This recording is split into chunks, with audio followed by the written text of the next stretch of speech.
they were able to on. So Okay, we are live on a new Facebook. A YouTube page for the first time, and I'm gonna share that link to our Facebook page.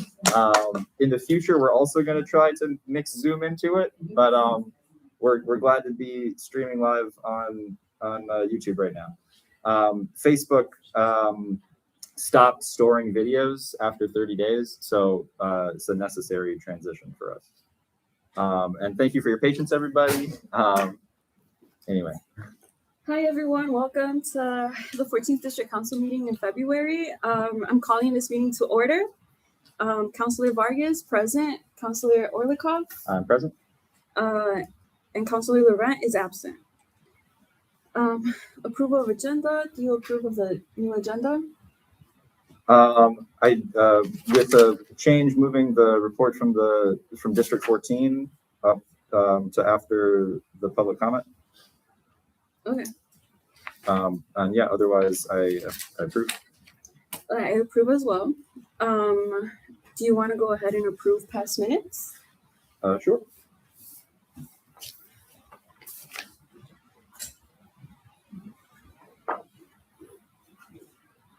We had minutes from December and January, yeah. Where I was not at that meeting, so I asked to approve them when you were present. Councilor Laurent, however, already made one or two. He made his changes to the minutes already, which I believe are reflected here from the staff. So if you have any changes or if you would like to approve these, I'll defer to you. We can go ahead and approve. I'll motion to approve December minutes as they are. Second. Great. And January. Would you give me just 1 second? Sorry. Okay. Perfect. Yeah. Okay. The January minutes.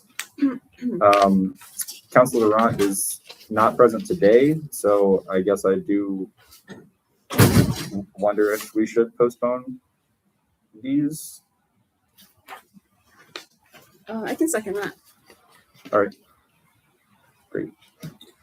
Awesome. Thank you for your patience. And now it's time for public comment. We can go ahead and start with Mickey Nash.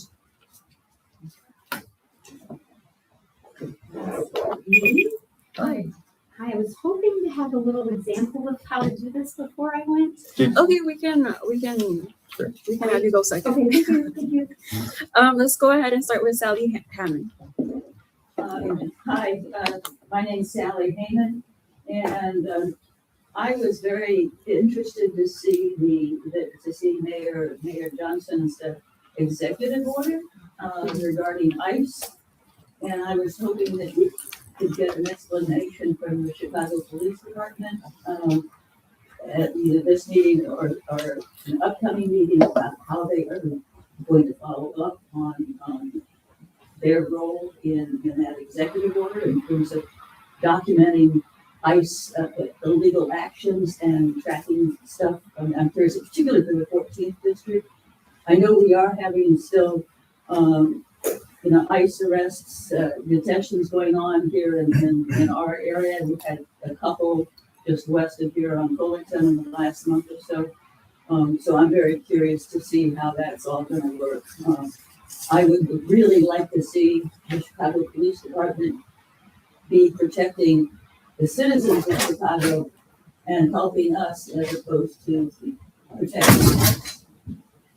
The other thing is more of a thing. I can't find the Facebook report of the January meeting in 2026, and I'm wondering now if they have not saved it. When I tried to find it, I got to ask for a link, and I got a link, but it says the content isn't there. So maybe it's because they're not keeping stuff. I don't know. But I really would like to see the Facebook page from that page. Also, where are minutes kept? Thank you. They kept in the website, the CCPSA website, and the 14th district. Nat, do you want to speak a little to that? Yes, so I also discovered that the video was missing, that apparently when you go live on Facebook, if you do not click a specific option, Facebook's default is to delete the video after 30 days. And so what we think happened was that at that particular meeting, that option did not get clicked. However, Counselor Laurent was able to share it via YouTube, so I could share that link and try and figure out how to get it up on Facebook, as well as our YouTube page. And I can also send you the direct page where all of the meeting minutes are stored. That would be great, thank you. Can I do a very quick point of order? Thank you. Yeah. Very, very quick point of order. Facebook is no longer hosting any videos, long videos after 30 days. So yes, they'll delete it immediately. They used to host our videos for longer if you clicked on the right thing, but they also started deleting the old videos as well. But it's good. Thank you for setting up our brand new official District Council 14 YouTube page, which we will have a consistent record, and we'll be uploading past videos that we can get access to here as well in the future. Is anyone else wanting to do public comment? Otherwise, we can go ahead with Nikki Nash. Okay, thanks, and thanks for setting great examples. It's my first time coming here, so it's weird that I came here today because I'm very interested in learning more about these meetings, and I wanted a chance to echo a lot of the things that you said about getting clarification on what the mayor has recently said, and to learn more about the police response to that when it comes to protecting citizens, protecting non-citizens, and personally for protecting people who are lawfully observing ICE activity. I lived here 1 year. I moved from Texas, and I've heard a lot of conflicting things about the Chicago Police Department. And I live just down the street and would really like to be able to say that, at least in my neighborhood, I know the police have my interests above the federal government's interests. And I'm not interested in words, I'm interested in action. So that's my main reason for being here today. And I appreciate it. Thank you. Thank you. Any other public comment? Okay, we can go ahead and call public comment, close public comment. Thank you all. And we can go ahead and start with updates from our commander, Ricky Rivera. I want to make sure I'm using this mic the right way. For those who don't know me, my name is Ricky Rivera. I am the commander of the 14th district. Thank you to the council members for having me here today. So thank you for that question. I actually wrote some notes here because I anticipated that question. Wonderful today. So, as you know, here in Chicago, we abide by the Welcome City Ordinance, right? Unlike other cities, we have the Welcome City Ordinance as well as the Trust Act. So, we do not enforce any type of law immigration. We do not. As far as the federal government, we've always maintained a neutral stance. However, now things have changed and we do have that executive order. And I've highlighted what we will be doing in lieu of that executive order. There's different provisions, but the provision is active enforcement. So what the active enforcement means that we're mandated to record badge numbers and any evidence in relation to any type of misconduct allegation. We will inventory all that, and we will actually document all the occurrences of that particular incident. That's for further investigation. Now, we will still follow the existing policies of the Trust Act, the Welcome City Ordinance, and the order was a direct response to the raids and the issues with the raids. This executive order is designed to create a framework, right? So it's still a work in progress. There's going to be additions to it. There's going to be changes, but this is just the framework for right now of the legal accountability regarding the federal action within the city. So even as a police department, we're getting more instruction as to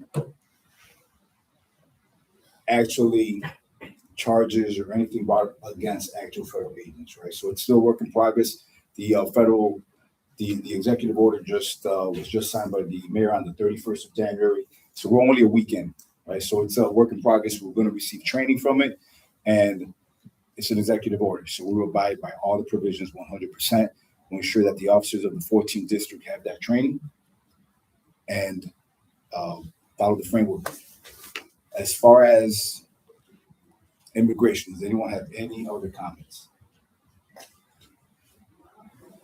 We're unlike any other city with how we treat immigration, in that we play the neutral role. We play the peacekeepers, right? Question is, will we protect our citizens? Yes, that's our number one priority. Our number one priority is to protect the citizens of Chicago, and it always will be. As far as, and I brought some community alerts with me, unless anyone has any other questions. Yes, sir. So thank you. I do have one on that topic of immigration. A little bit specifically, one issue that I know was raised at the special hearing that the Community Commission held on January 8th was when CPD officers pull over and detain people who are filming agents. And I believe hearing from you and from other sources that sometimes police are getting, or 911 calls are coming in claiming that people are ramming or committing felony batteries of various, or even using guns or whatever. My understanding is that there have not been any convictions or ongoing cases that are verified to any degree of ICE agents being attacked by legal observers. So part one, are you aware of any actual cases of that happening? I'm aware of cases that have been dismissed where the judges accuse them of lying. So my point is, in the future, will it be possible to get information from the federal agents who are calling? Because filing a false report should also be a crime that should be investigated. Or is there any difference in the approach just in terms of those 911 calls claiming that the crime has occurred by a legal observer? So usually the federal agents, they'll call their own agency, right? They'll go over a specific radio zone is when we actually receive that phone call. The agents are in need of assistance. There may not be a specific caller, right? So we get on scene and we investigate. We use a lot of different tools, from cameras to whatever it may be. The moment that we realize that either it was a false call or anything to that nature, they are released. We do our documentation like we do on every stop. We make sure that we give them receipts for being stopped. A lot of the times the call comes out, we get on scene, we realize what is going on, and we're free to go immediately. Because that's what's happening about 90% of the time. Thank you for your answer. Yes, ma'am. You mentioned that the CPD's priority is to protect the citizens of Chicago. I just wanted to sort of understand the nuance there. Are you saying like citizens in the general sense, meaning everybody that's here in the city, or are you saying Everyone, US 100%. citizens? So regardless of immigration status, anyone who is living in the city of Chicago or anywhere else that comes to visit the city of Chicago, that's our number one priority. That's why I'm very proud to be a police officer in the city of Chicago, because of some of these ordinances that we have. And it's been a difficult situation in just being neutral the whole time, but unfortunately, we have to play the role of peacekeeper. Yes, ma'am. On those calls, to kind of look at the other side, have you received calls to 911 from people who are reporting on ICE activity? And if you do you have an infrastructure for how to respond to Yes. those calls? And what does that look like? And then I guess a little follow-up to that is, are you hearing that some people may be afraid to call 911 for any reason because they're afraid for their status and for the police. If we do receive a call regarding ICE, any type of ICE activity, we deploy a supervisor to the scene and they quickly assess. If it's an incident that's going to require more police or, anyone from the chain of command to also get on scene and further assess, and they get on scene and they do so. So as far as individuals that may be scared to call the police, I'm sure that's happening. There's no way for me to know for sure, but it's a scary situation. I come from a family of immigrants, so I understand how they would be scared, how they would be worried. I can't tell you for sure. I don't have percentages or anything like that, but whenever we have our community meetings, we try to stress to them, please call the police. That's not what we enforce in Chicago, and we ask that if you feel unsafe, that you call 911. Yes.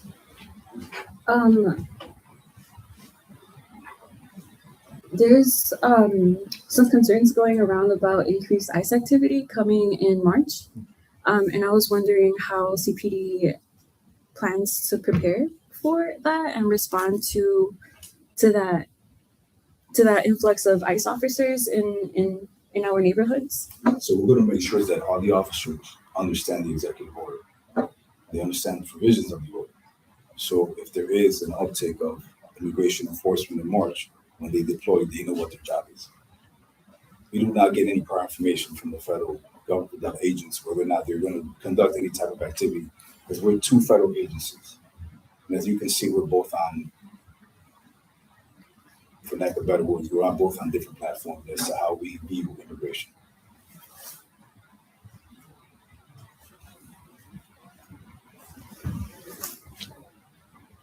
Yes, sir. Yes, I have a question. I'm wondering, as somebody in leadership, since unimpeachably, this is not up for debate. CPD was formed and has operated similarly to a gang since its inception. And if we look at the history, that's just the history. So that's not even up for debate.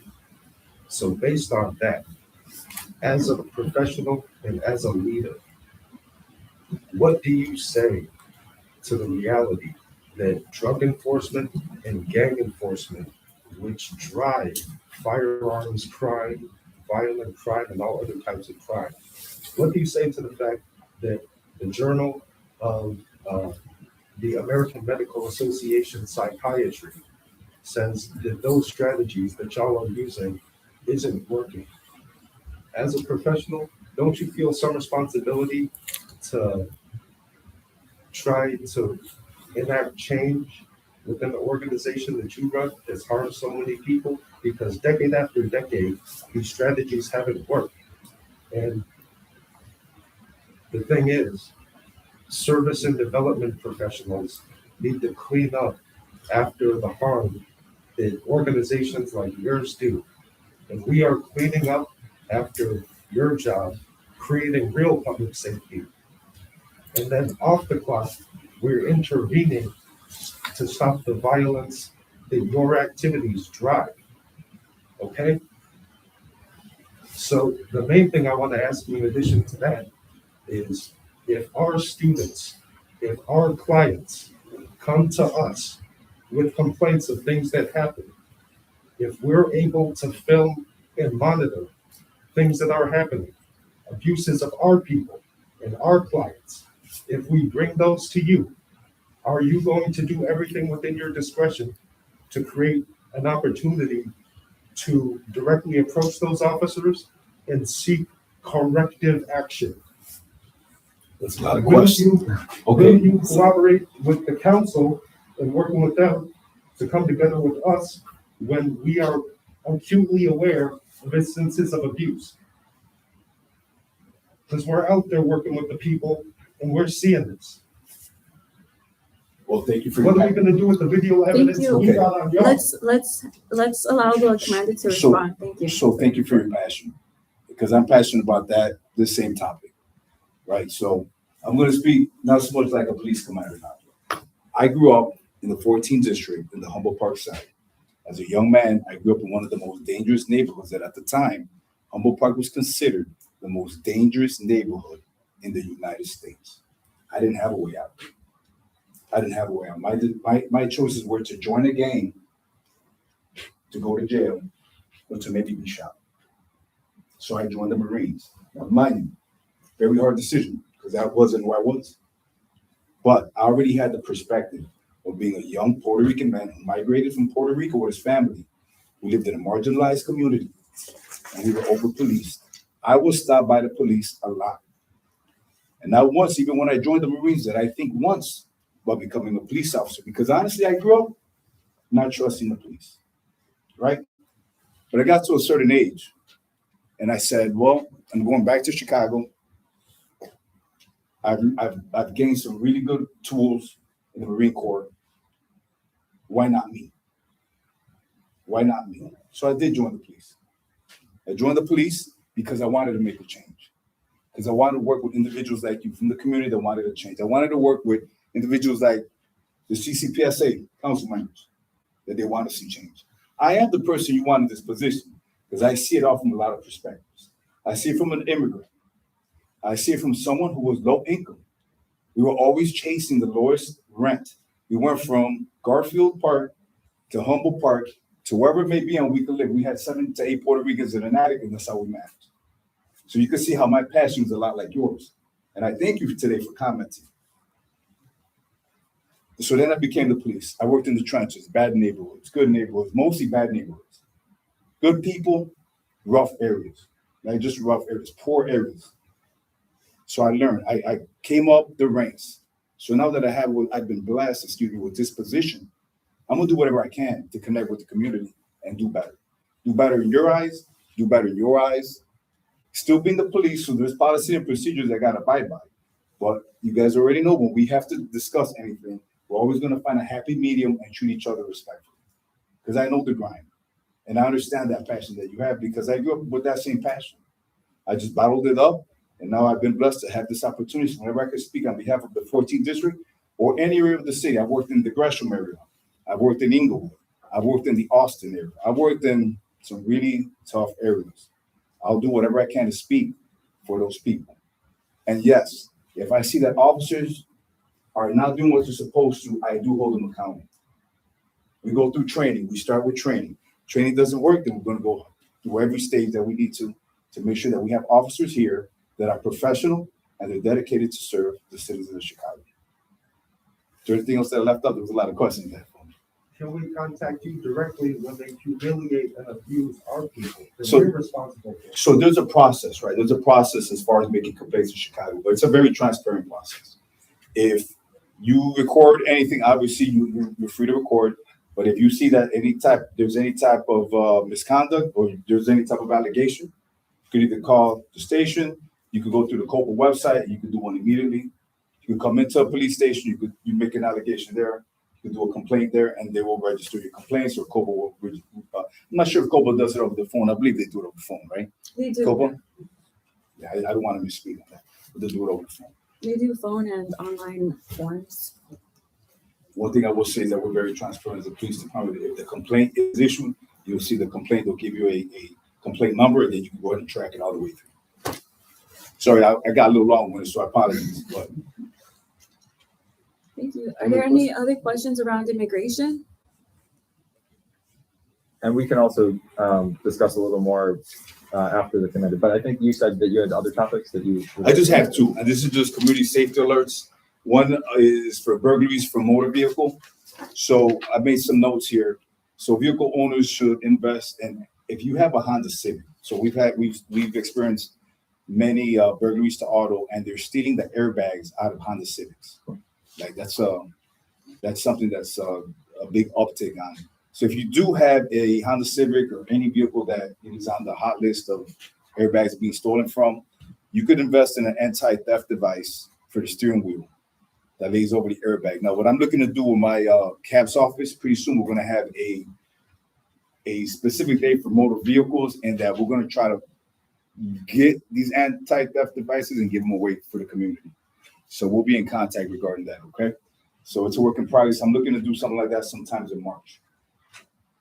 If you are a victim and they do steal your airbag, do not touch anything in the vehicle. Call us right away. so we could process the vehicle and maybe pick up any type of latent fingerprints that may be associated with the offenders. The second community alert that I have is CTA robberies. This doesn't so much pertain to the 14th district, but there is an uptick in robberies on the red line. The red line, for anyone who doesn't know how the CTA works, goes north and south, mainly downtown. But it's a skip and a jump from the red line to the blue line. So want to make sure that all our passengers of the CTA and the blue line understand that there is an uptick in robberies. So we ask that you always be aware of your surroundings and immediately report any type of suspicious activity. And that could be difficult as to what's suspicious. There's a lot of going on the blue line. But if anything does occur, or if you are a victim, try to remember any unique physical characteristics, right? Like a scar, limp, acne, teeth, shoes, whatever you can. Some of the best cameras we have in the city are on the CTA, but anything that you can remember will always help in us investigating. And finally, remember, if you are on the train, before you get on the train, always pay attention to the train or bus number that you're getting on. Because if you come off the train or you come off the bus, and God forbid, or forgive, anything happens, just by giving us that train number, bus number, we could start backtracking. I know I was long-winded today, so forgive me. No, thank you. Are there any other questions as far as CPD that may be answered today? Thank you so much. It's always a pleasure. Yes, sir. Yeah, as far as the CTA surveillance, with the Zero Eyes AI gunshot or gun detection software that visually detects for guns on people. I mean, I think that's clearly a very dangerous trend to see moving towards increasing, carceral kind of anti-social forms of surveillance when those strategies, again, don't even work. And again, as a person of color with the experiences that you described, I mean, I think that we really need to find different ways to go about that. Like the Zero Eyes thing is not good. It is very extensive, as you say, but I think it goes in the opposite wrong direction. One thing I will say about that specific technology is not anything that we're utilizing right now in the city. Now, it may be used by maybe federal agencies, but as far as CPD, CTA. But I will tell you this. But as far as CPD, I did work mass transit for a good year and a half because it was a really good experience. Because the lines go throughout the city and it's a different type of environment. So I policed the lines for about a year and a half maybe. But we never used. While I was on the CTA, that type of specific technology. If there's some technology about that may be out, that maybe that we may implement, I'll find out. And next time we're here at the meeting, I'll comment on that a little bit further. Okay. Thank you. Thank you so much. Thank you so much. And if you all want more time with the commander, we have conversation with the commander on February 24th. Where is the location? You know what? I'll give you that information. I believe it's going to be on Division Letitia's. There you go. We had that last year, right? We were there last year. Yeah, 2144 West Division. Yeah, please come out, have some treats and coffee. You're all welcome. So thank you. Sure, of course. Are you excited to watch Bad Bunny tomorrow? You know what? I am excited about Bad Bunny. Hopefully he behaves because I know Bad Bunny before he even became mainstream. So hopefully hopefully he'll be semi good tomorrow, right? It's the Super Bowl. So let's see what happens. Thank you so much. Take care. Thank you. All right, thank you so much, Commander. All right, so closing off the commander's updates.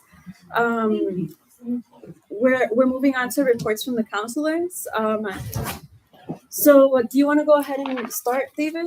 Do you have any reports? Oh, sorry, 1 second. I'm fine with that. Do we still want to do this? I mean, there's a lot of discussions, but and we also have this. But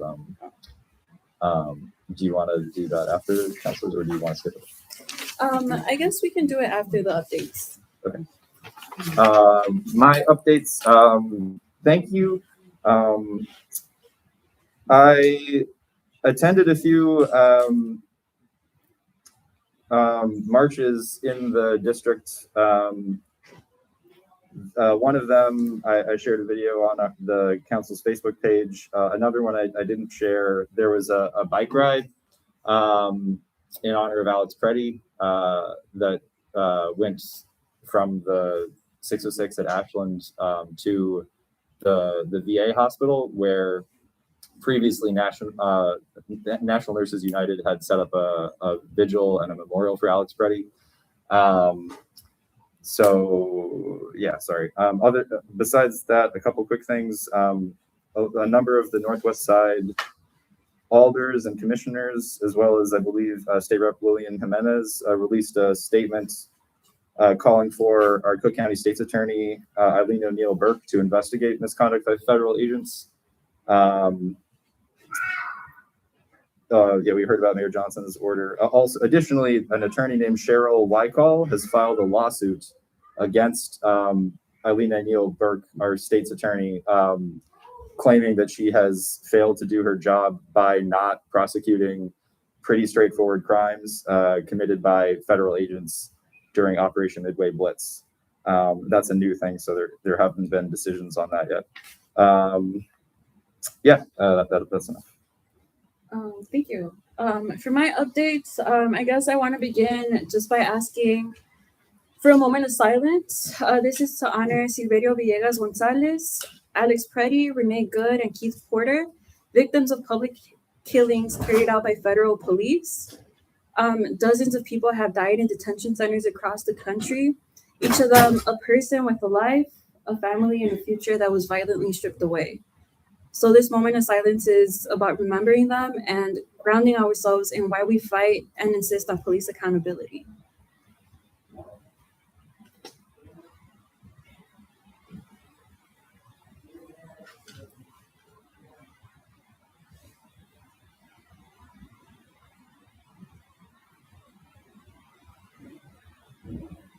Thank you. And I also want to share that as a 14th District Councilor, I am standing with the 26th Ward and other officials in calling for the Cook County State's Attorney's Office to fully investigate the killing of Silverio Villegas Gonzalez and the shooting of Marimar Martinez, and to arrest and pursue charges against the federal police involved. This is beyond politics at this point. This is about whether the law applies to everyone, including masked federal police operating in our communities. When people are killed or seriously harmed, there must be a real investigation and real consequences. Anything less is unacceptable. This call for accountability from the 26th Ward comes after the mayor of Chicago issued an executive order directing CPD to document and investigate unlawful activity by federal agents. I want to say clearly that I strongly support this order. Documentation alone is not enough if it doesn't lead to action. CPD has been directed to do its part, which is documentation. And now we are calling on the state's attorney's office to do theirs. Following through on investigations and prosecutions is not optional, it is a responsibility. For my other update, it's on the January 8th Community Commission meeting. The commission held a meeting on January 8th around CPD and ICE collaboration. That meeting lasted for more than 2 hours and included triggering public comment from community members who shared real examples of CPD cooperating with federal agents and the harm that was caused. That meeting happened because district councilors and community members collected over 2,000 signatures demanding that special meeting. While we asked for all 22 police commanders and Superintendent Snelling to be present for a public hearing, the commission instead decided to begin with public comment without CPD. Our next meeting following the January 8th meeting, our next meeting with the commission and CPD will take place the first week of March. Superintendent Snelling will be there. And while all 22 commanders have not been confirmed, invitations will be sent out, including to our commander, Ricky Rivera. So there is a QR code available for residents, for anyone to submit questions in advance. So please submit any questions and let the superintendent know your concerns around CPD and ICE interactions. My following update is around nominating committee, a short update.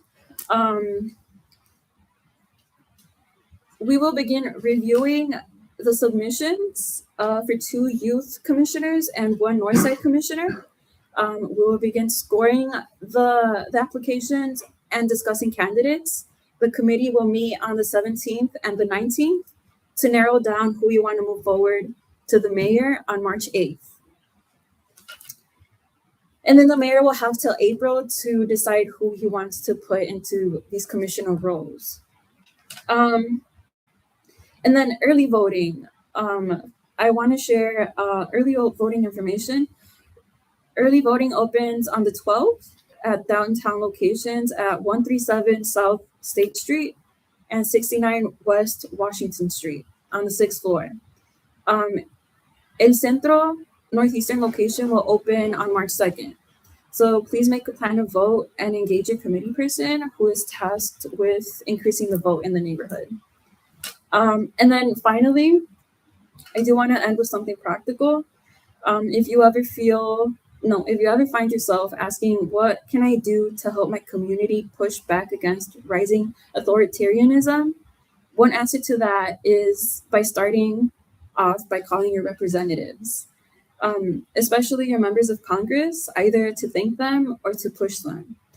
Our Congresswoman is leading the Melt Ice effort. Yes. Which calls for moving our tax dollars away from ICE and DHS and towards things that actually keep people safe and healthy. That means healthcare, schools, housing, food security, and community-based support. These are the investments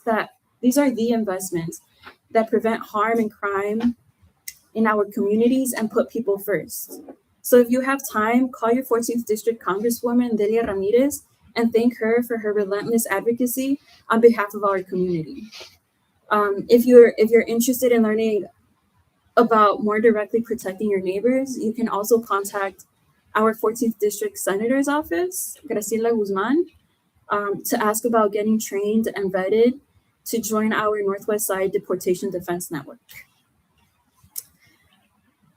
All right, y'all, that's all. Thank you all so much for listening. Could I ask you a question about? Yeah, of course. Awesome. Okay, thank you. I'm sorry. So, for 2 questions. You said the nomination committee is giving their submissions to the mayor on March 8th. Is that correct? Correct. Okay, cool. My other question was, you said that there's going to be a meeting between the commission, the CCPSA, and the leadership of CPD in early March? Yes. So that's a private meeting? Are any district councilors involved in that, or just the commission and the CPD? No, this is a public meeting for everyone. This is a special meeting. So so initially we were going to do it on February, which is during the regular commission meetings. But because Superintendent Snelling couldn't be there, we decided to move that meeting to the first week of March so Snelling can be present. Gotcha. So is that scheduled yet, or the details are being worked out for that? So my understanding is the details are being worked out for which day on that first week we will host that meeting. Thank you so much. Thank you.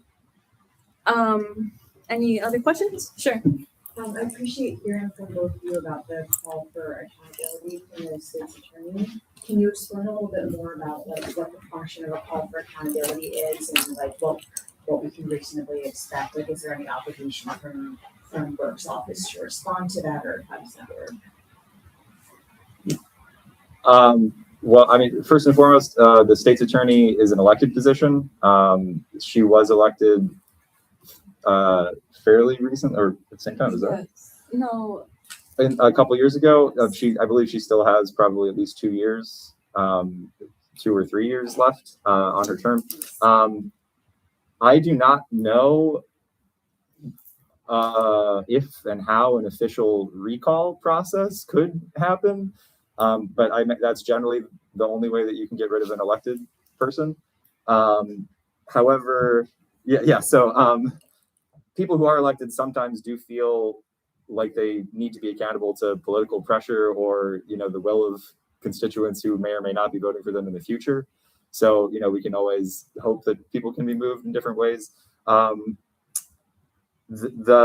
addition to, resolutions which are non-binding, I did also mention a lawsuit that was very recently filed. So that is another potential avenue where other courts could file injunctions to cause, I guess, legal things. But unfortunately, the election is still a ways away for the attorney general position. Yeah. In Illinois, there is no recall process for elected officials. So the only thing we can do is email her, call her, and also lobby your elected representative. So the 26th Ward, DC014's, is calling for accountability and that she investigate she do her part, which is her responsibility to investigate and prosecute the murderers of Silverio Villegas Gonzalez and the shooters of Marimar Martinez. So we can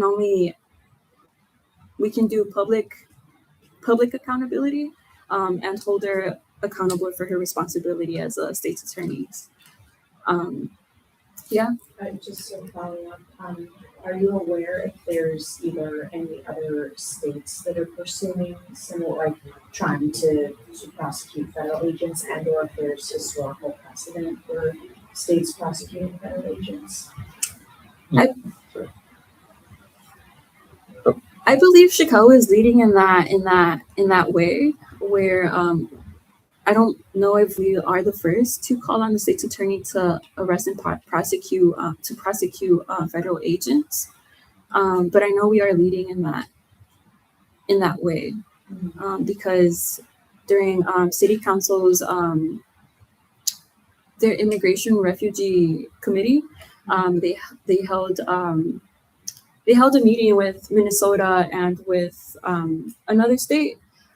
With Minnesota specifically, and they did mention that they are looking to Chicago for ways that they mobilize people on the ground and mobilize their elected officials. So Chicago is definitely leading. But I know that the police department in Minnesota and in Philadelphia, they called for their CPD superintendent and chief did call for this CPD, for their officers to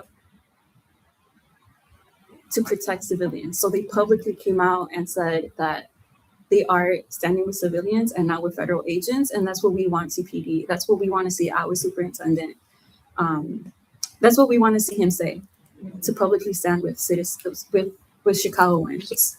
Sorry, as a point of order, would it make sense to, since I think we're both concluded with our updates, but we also have a topic for discussing trends and concerns. Would it make sense to say that we've moved into that portion? Yeah, I feel like. Okay, so we can continue taking some discussion from constituents, but just for clarity, we're discussing trends and concerns, which is great. Sorry.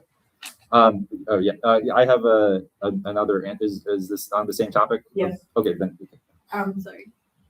So how did Eileen O'Neill Burke become the state's attorney?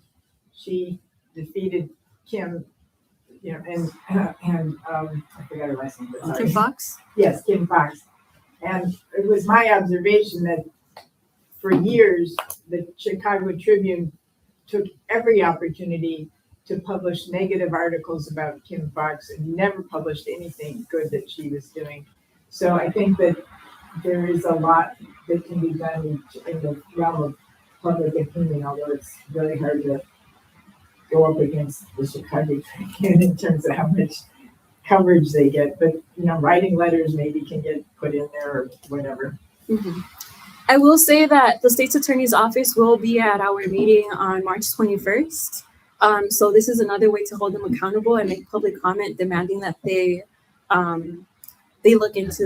prosecute these criminals. So Are yes. they really coming? Sorry? Are they really going to come? I hope so. We hope so. We did move the date to March 21st to accommodate their speakers' availability. I don't know. Are we voting on that? Oh yeah, we do vote on that. Actually, so we're planning to do.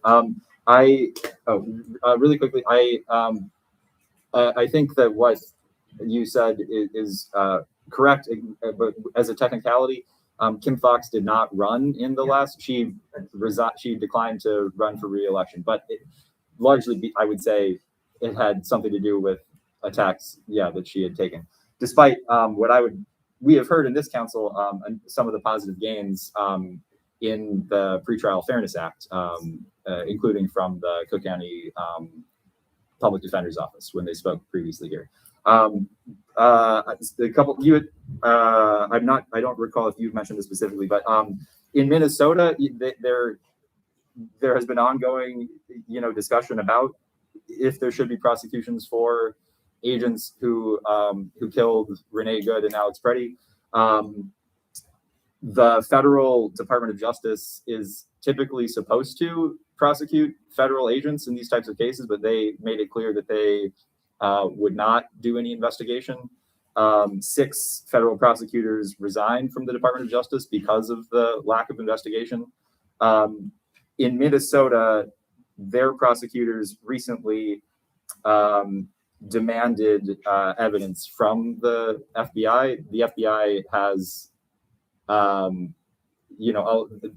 the federal agents did not treat the crime scene as a typical murder scene like the way that the police in Chicago or Minnesota normally would. They allowed the perpetrators to flee state lines and other things like that. So the FBI is in possession of most of the evidence. Whether or not Minnesota prosecutors will move forward with or without that, or be able to get injunctions that grant them that evidence, these are questions for the future.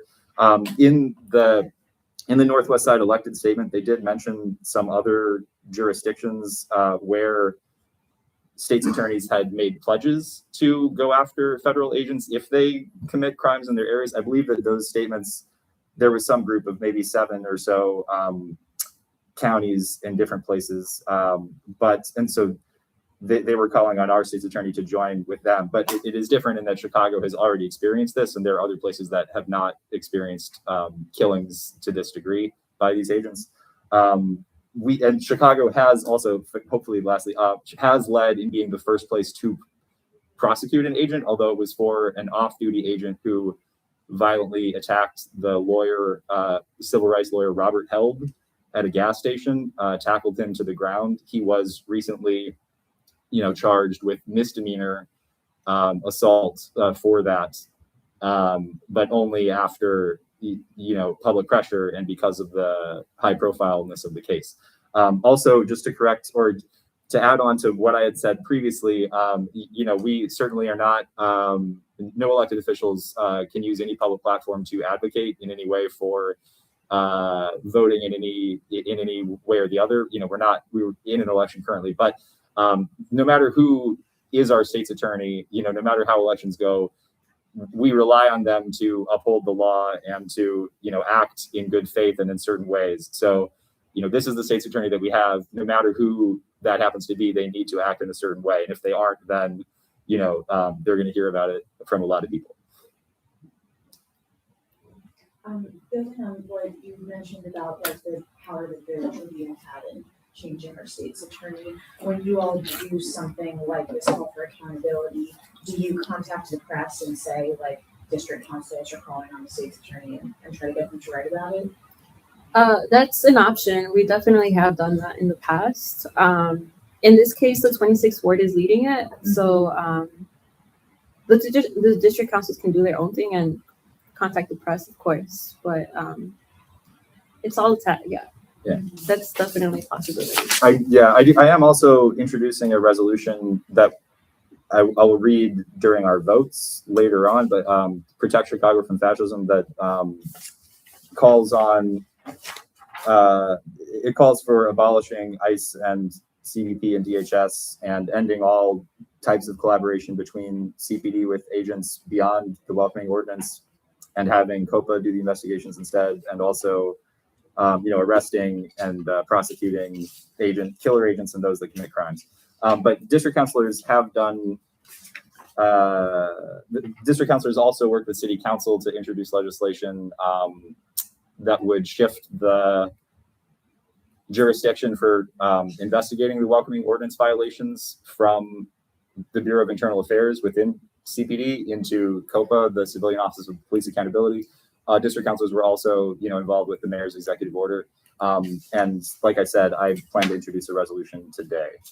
And again, the 26th ward is also leading that resolution where COPA investigates interactions with CPD and ICE instead of the BIA, because we cannot trust that the Bureau of Internal Affairs will be unbiased in how they investigate their officers working with ICE. Definitely won't be. Exactly, yes. Historically have not been. They have a very low rate of sustaining any CPD misconduct allegations. Very, very low. So again, if you all want to have a conversation with the 26th ward, who is also leading this, and thank Jessie Fuentes for her relentless work in this matter, it's definitely welcome, because there's a lot of angry people, and she needs to hear from people who are supportive. Do we have, speak, Can we get her to come and speak to this group? Jessie Fuentes, yeah. We would have to reach out. If Yes, she's leading the effort, let's get her in and. she's leading multiple efforts. Yeah, she's working really hard. not necessarily to end the discussion related to immigration, but are there any other trends or concerns that anyone would like to raise? Our staff takes notes on that, and they're put in a report to go to the commission. So obviously it seems that people have a lot of concerns about trends relating to law enforcement and federal immigration enforcement. And right, yes. Are there any other trends and concerns? And then we can also have final thoughts.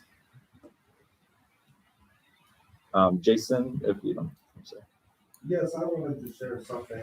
It seems that there is a concerning trend towards a kind of counterinsurgency against folks pursuing pro-social social change.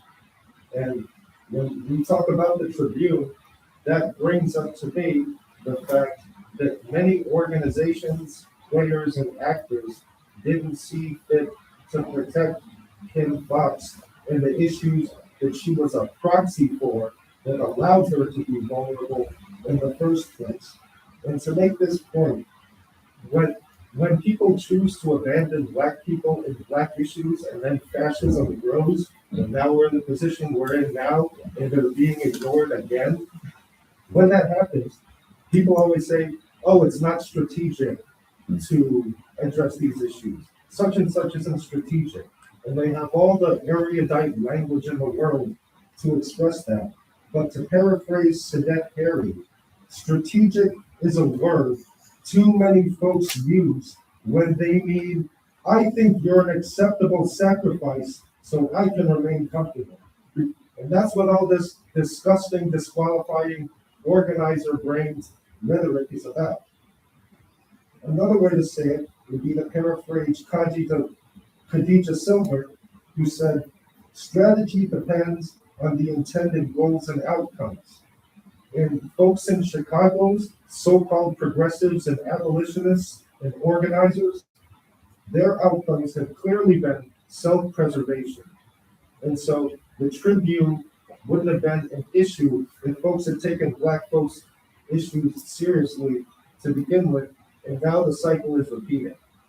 Because people are de-risking from Black vulnerability, Black struggle, and Black communities, and trying to decouple from Black vulnerability, Black struggle, and Black communities, even as they benefit from these things.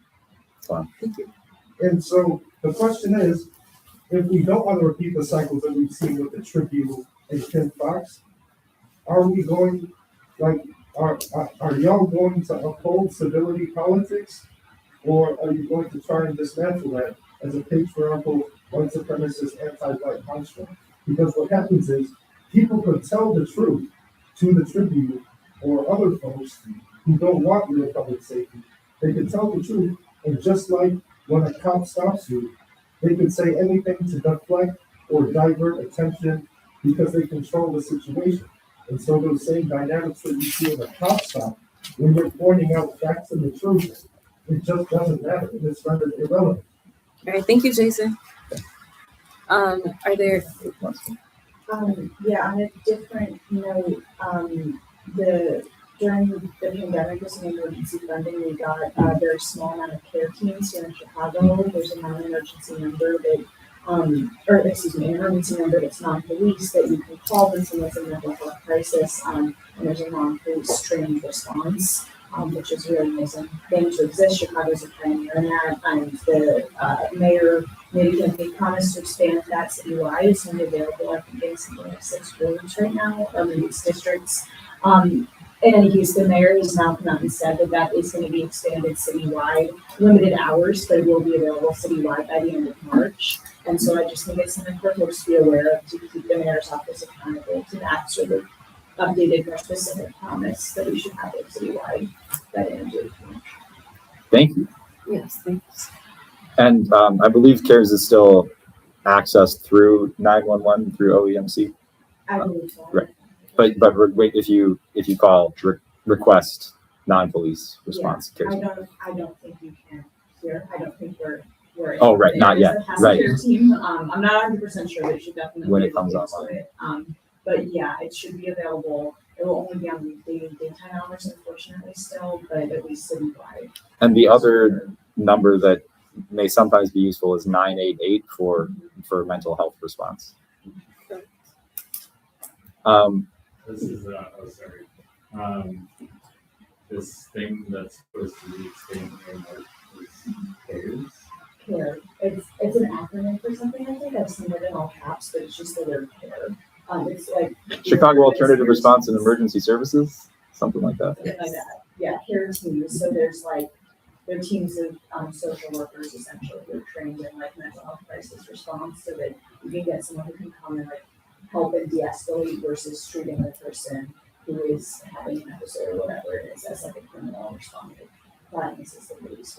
And we did have a great presentation about that from Ishan Daya, the Institute for Public Good, in a previous meeting, and in the future we'll have that video loaded on our YouTube page as well. But in Denver, in the STAR program, basically the CARES team handling the same is a quarter of the cost of equivalent police to respond to the same cases. So it can be more effective and much cheaper as well. So done with trends and concerns. Are we, any other comments on trends and concerns? All right, thank you. And then for updates from the commission, our community outreach coordinator, Nat, do you have any updates on the goals for this year?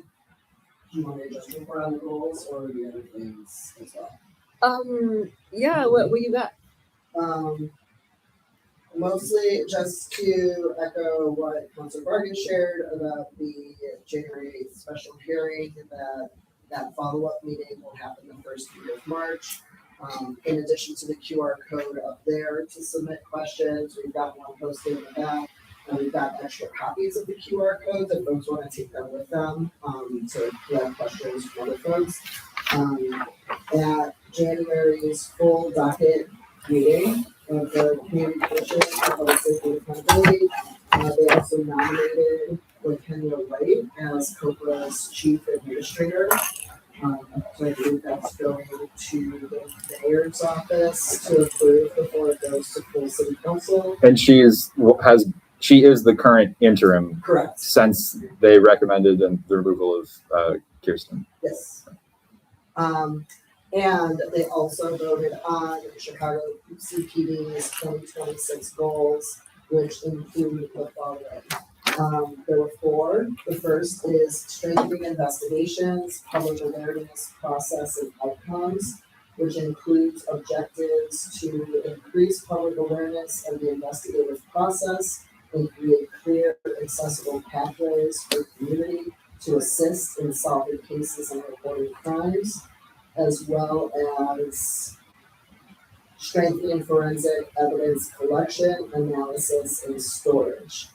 Each of the 3 remaining goals only have one objective. So The second goal is community policing, building community trust. And the primary objective there is to complete the community policing assessment and begin implementing the model. Define and implement structures to ensure efficient coordination between CPD, community policing, and CCPSA.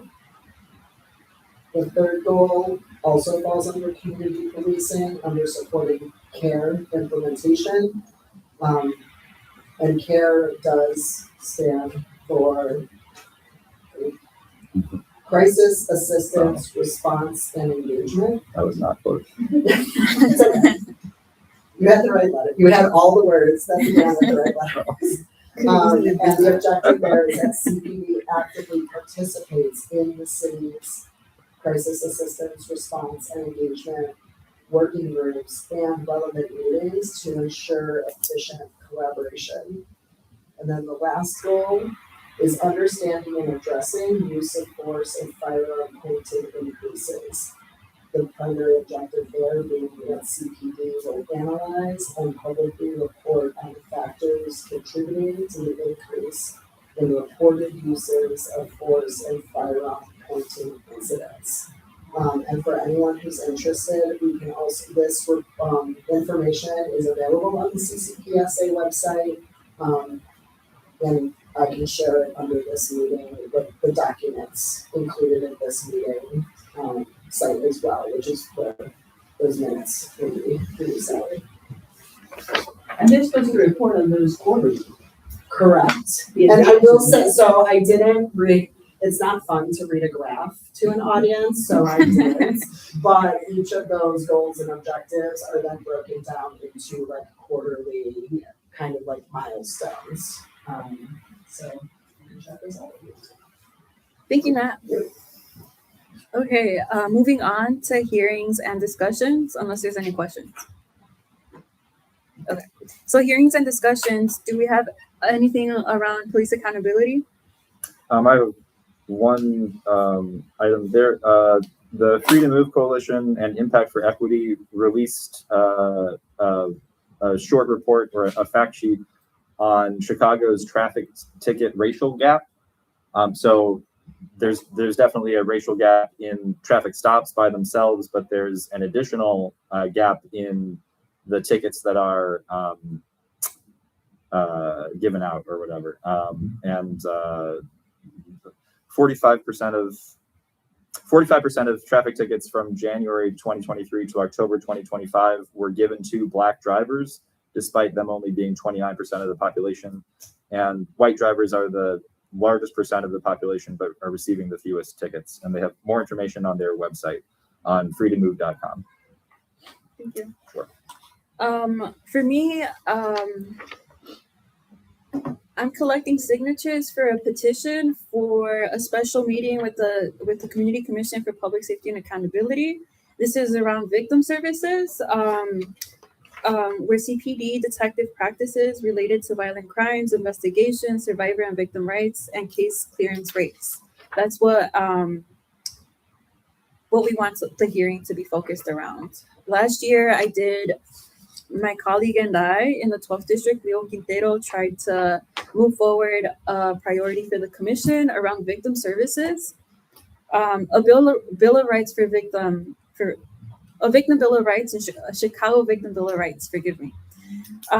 Unfortunately, we didn't get 67% of the vote from the district councilors because there's 66 of us. We got 60%.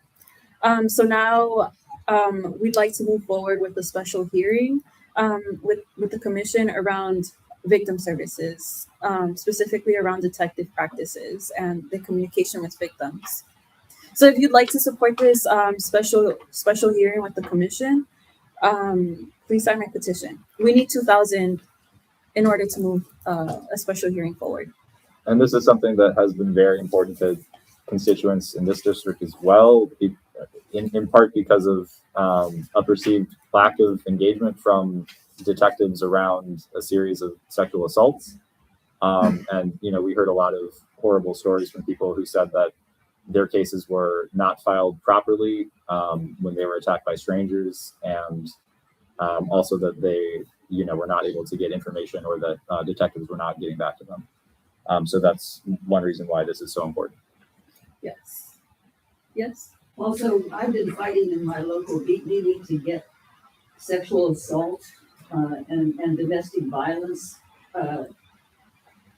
reporting done in our beat meeting, because they keep saying, oh, everything's going down, homicide's going down, this is going down. And that's true, but sexual assault is not going down. Domestic violence attacks are not going down, they're going up. And the police will not report them in my beat meeting. And I'm sure that's not the only beat meeting. According to the commander, that should have been cleared up, and they should have been reporting since They are not doing it. since we met. They are not doing it, so that's something that I'm needs to going be brought into up. to the City of Chicago website and downloading the data myself, because it is there, and recording it in every meeting for the last 2 or 3 meetings, and I will continue to do so. But I am really frustrated. They say it's a private matter. It's a private matter. We can't talk. It's not private. No, that's what I keep saying. It's not a private matter if the police are called. Right. And if the numbers are going up, we need to address it. I will bring that up with Commander Rivera again. Yeah, I should have too, but you can't do everything at once. But Thank you. It really frustrates me. Yeah, definitely. Anything on restorative justice? I don't have anything specific. Neither do I. Evidence-based approaches. Yeah, one thing. Yesterday, this information was shared with me from our staff member, but yesterday, Ujima Medics had a training. They frequently have trainings, so if you think that that's something that we should request city funding for, to have a training here for our people, let us know. They can do everything from CPR to gunshot first response, trauma and other things, and also protest safety. So if you are interested in any types of safety trainings, let us know if that's something that we should request in the future. Okay. And final actions, resolutions, recommendations. So do we want to move forward with the vote to move March meeting from March 7th to March 21? Yeah, let's do that. Yeah. Should I motion to, or you do the motion? A motion to vote on moving March 7th to March 21. Second. So I will not be in town on March 21st, Okay. but because you and Chris can be here and the state's attorney is secure, I move forward with the meeting. Like, it's okay. Oh, gotcha. Okay. Okay. Yeah, unfortunate that you won't be able to be here, but yeah, we are. I am very hopeful that the state's attorney's office will be able to be here, and I expect that people will be very interested in having that conversation. Yes. Okay, great. So did that pass? Yeah, that passed. Great. Considering Chris secured the speaker, so Yeah. Yeah, we can assume that. Can I present this? Yes. Great, thank you. Let's check my own time here, hopefully. Okay, so I'm introducing a resolution today called Protect Chicago from Fascism. There are a couple copies on the back table as well. And it's also shared on the Facebook page. And there's also a link there, so that there's a lot of references. So going to the Facebook page to get the electronic version is probably the easiest way if you want to check any of these. So this is a resolution by the elected 14th District Council of Chicago, Illinois. It has not been passed yet, demanding decisive action to protect our communities from egregious state violence and making our position clear that authoritarianism, white supremacy, and ethno-nationalism have no place in Chicago or the nation. Whereas the duly elected councilors have a duty to the people and to the city of Chicago to bring community concerns to relevant government agencies and uphold the safety and security of all residents while working to prevent unaccountable state violence. And whereas federal immigration agents are trampling fundamental rights, violating record numbers of court orders, disregarding state and federal laws and the United States Constitution, while perpetrating a pattern of excessive, unjustifiable violence, in service of their illegal kidnapping operations, relying heavily on racial profiling. And whereas federal immigration agents have attacked residents with internationally banned chemical, incendiary, and projectile weapons in front of Funston Elementary School and Humboldt Health Hospital, abducted dozens of neighbors, and terrorized thousands of community members, all within the 14th District. And whereas the Department of Homeland Security has killed 43 people in the past year, the most since its creation, including the murder of Silverio Gonzalez by Arian Moore and another agent in Franklin Park, and the attempted murder of Miramar Martinez in Chicago, also the murder of Nenko Ganchev in a DHS concentration camp after being taken from Chicago, as well as the recent murders of Isaias Barboza by Border Patrol, Keith Porter by Brian Palacios, Renee Good by Jonathan Ross, and Alex Preddy by Jesus Ochoa and Raimundo Gutierrez. And whereas agents carry out these abuses anonymously while hiding their identities, using masks and sunglasses without badges, operating with an assumed impunity, and when called to court have been repeatedly known to lie, obfuscate, and otherwise misrepresent the facts, just as they have done when making repeated false police reports against citizens. And whereas local law enforcement and criminal justice institutions, including the Chicago Police Department, Illinois State Police, National Guard, and Cook County State's Attorney's Office, have all effectively colluded with, collaborated, and aided and abetted in these high crimes, including murder and treason, and have escalated tensions by violently arresting Chicagoans, utilizing their First Amendment rights to record officials in public and protest their government. And whereas residents of the 14th District in Greater Chicago have repeatedly registered their condemnation for the violent, racist, and life-endangering actions of federal immigration agents, as well as what effectively amounts to collaboration by local law enforcement. And last, whereas there is no hope for reforming these fundamentally unconstitutional agencies, as the most violent killers among them are not recent untrained recruits, but veterans, commanders, and weapons trainers themselves, and killings by police have broken new records every year under the same failed reform methods of increasing funding for equipment and training. Now, therefore, be it resolved that the 14th District Council of Chicago do hereby elevate the following demands. First, abolish Immigrations and Customs Enforcement, ICE, and Customs and Border Patrol, CBP, immediately and completely. All elected officials must take a clear policy position to end ICE and CBP by repealing the unconstitutional Patriot Act and Homeland Security Act, disbanding DHS. Senators and congresspersons must draft and co-sponsor national legislation to achieve this and pass it into law. Local politicians must draft and pass demand resolutions condemning these agencies and their egregious violence, kidnappings, and murders. All public officials must do everything within their power to resist federal immigration enforcement, protect all residents, and aid in securing the speedy and complete dissolution of DHS, ending all funding thereof. Second, end and condemn local law enforcement's collaboration with DHS agents. Expand the protections under the Welcoming City Ordinance to explicitly exclude the types of collaboration that have been repeatedly documented, including blocking normal traffic or escorting agents' vehicles, forming barricades around agents and their targets while policing and performing crowd control against Chicagoans, and detaining, arresting, and charging residents engaged in the protected First Amendment activity of observing and recording agents. Transfer jurisdiction for investigating these types of misconduct from CPD's Bureau of Internal Affairs to the Civilian Office of Police Accountability. Third and last, conduct a comprehensive investigation and arrest, charge, disclose, and prosecute killer and criminal federal agents. The Cook County State's Attorney's Office and Attorney General's Office, along with all other relevant agencies, must take every necessary action to obtain, preserve, and disclose to the public the names of all agents who have committed crimes in Illinois, along with the details of the incidents, and then press charges against them swiftly and effectively. This investigation must include the murderers of Silverio Gonzalez and the attempted murderers of Miramar Martinez. It must also include agents who lied about being attacked and filed false police reports with CPD, as well as those who lied in court and on official reports and records. It must also include the agents, including Commander Bovino, who engaged in excessive force and illegal use of banned weapons, as well as those engaging in hate speech, hate crimes, racial profiling, and violation of basic rights. That concludes the resolution that I'm introducing. Does my counselor have any comments or any suggested edits or changes? Or No, thank you so much for working on this and including all these different articles. Yeah, thank you so much for working on this. You know, the COPA, all of this, yeah, I can get behind it. So I definitely support it, and thank you.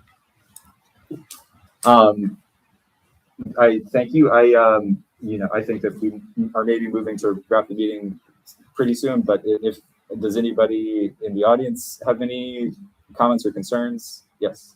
Can you explain what it means to do a resolution? It's a reflection of our position, which does not have direct policy power. Do we like then mail this to these people that you're demanding of, or? Yes, I would. Yes, anybody. Yes, I would do that, and anybody would be free to do that as well. You know, as we've also talked about. We can. Yeah, this Sorry. Jesse Fuentes. You know, others are also doing similar things.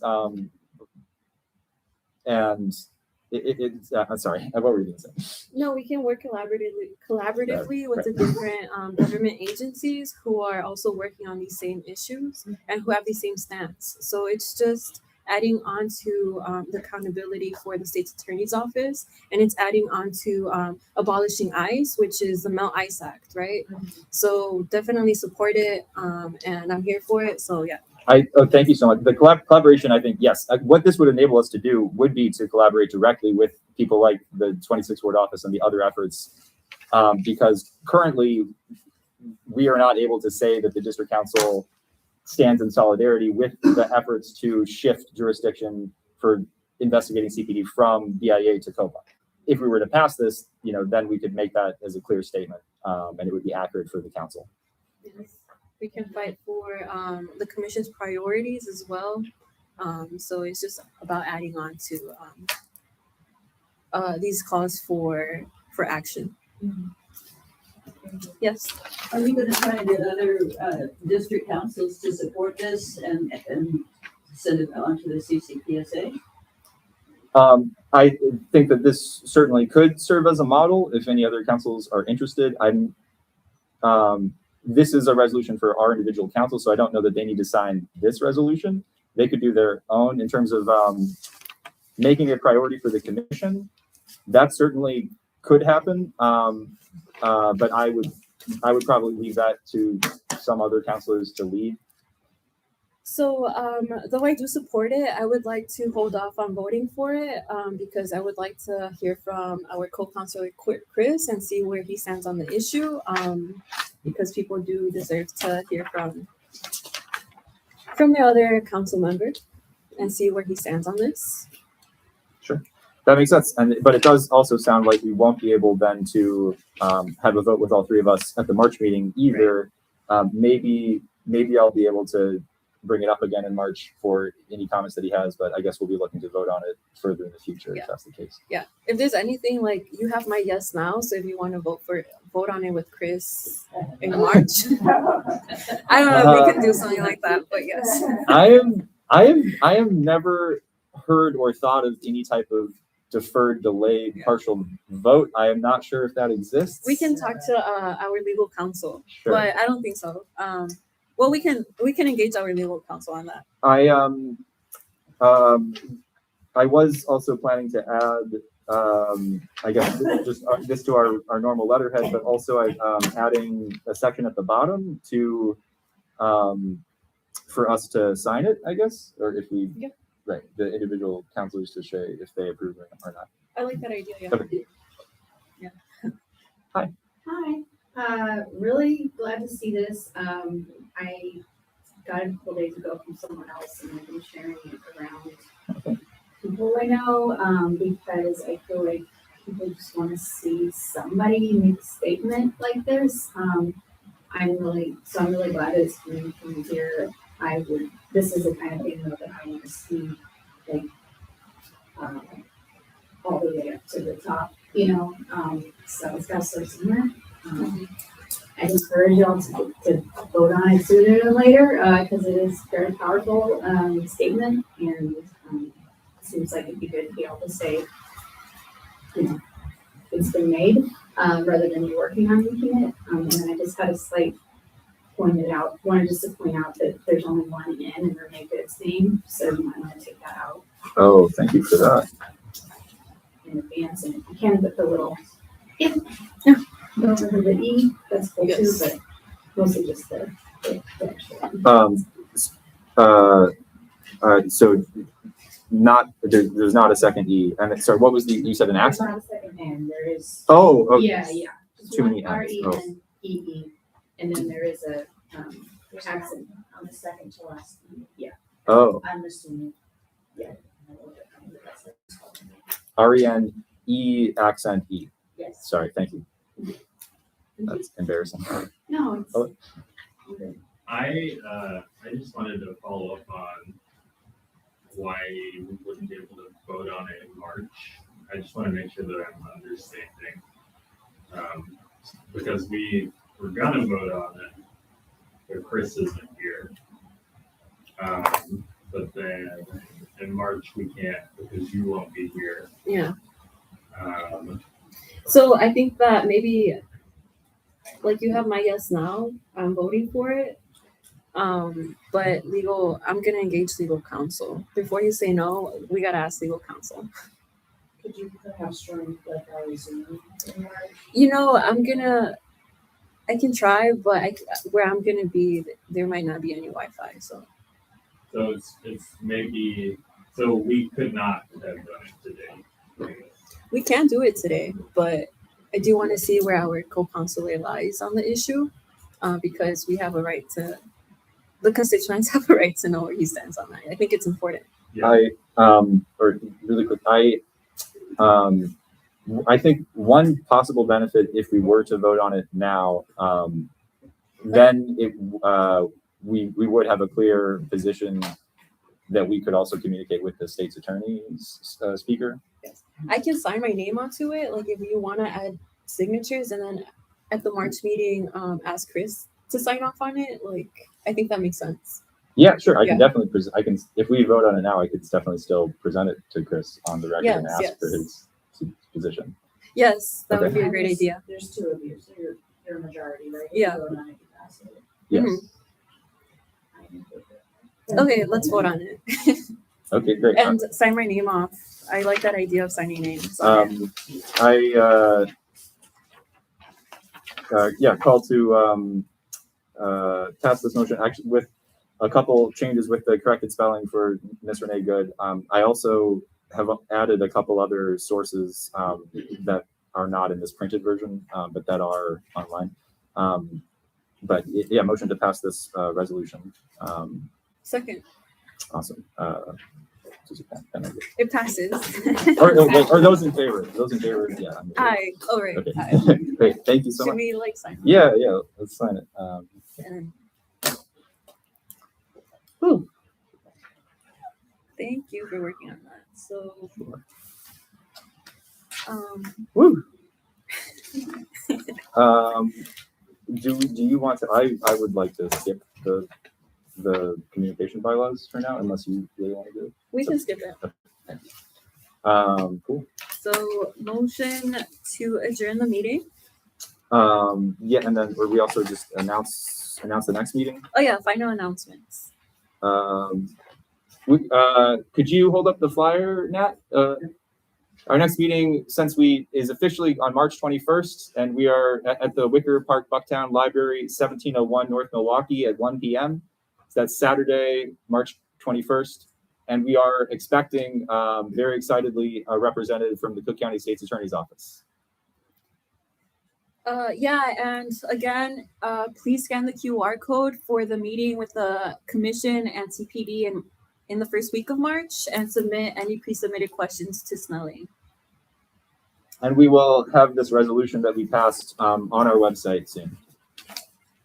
I'm sorry. Thank you. Motion to adjourn the meeting. Yeah, second. Okay. Meeting adjourned. Woo, thank you. Enjoy your weekend.